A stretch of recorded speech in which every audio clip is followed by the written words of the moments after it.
This podcast is part of the Big Heads Media Podcast Network. Go to bigheadsmedia.com for more great podcasts. Thanks for listening to the Forest Ramble podcast. Please subscribe and leave a review on your podcast provider, as this helps other Forest supporters find our content. Now on with the pod.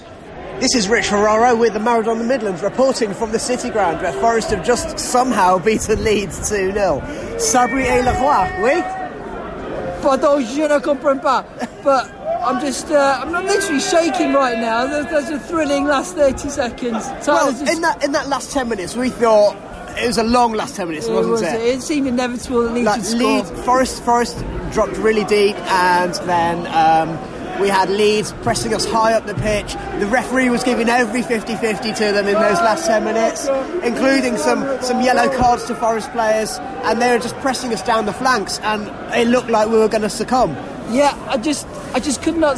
I mean, we couldn't keep hold of the ball at all for more than 5 or 10 seconds, and these just looked dangerous. They were flooding the box with so many players, but somehow we stuck in there. We showed some resilience, and a brilliant last-minute break by Joe Lolly, and unselfishly squaring it for Tyler to score a magical injury time goal. Well, first match back at the City Ground for him. He's played 10 minutes. He's got 2 touches, and the second of which is a goal in front of the Trent end. Yeah, and the atmosphere. It's been a long time since I've seen an atmosphere like this. It's absolutely buzzing, and even after the game, people are singing their way home. Worth pointing out as well that Forest tactically, they did do something a bit different today.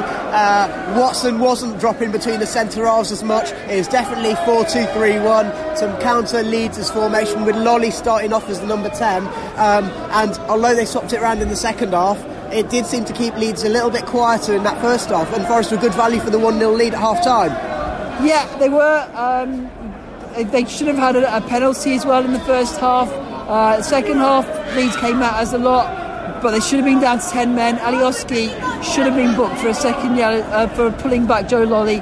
I don't know what the referee was thinking there not to book him, and it made it a tricky job. And when for you us. Consider some of the yellow cards that Forest players got, it sort of rubs it in.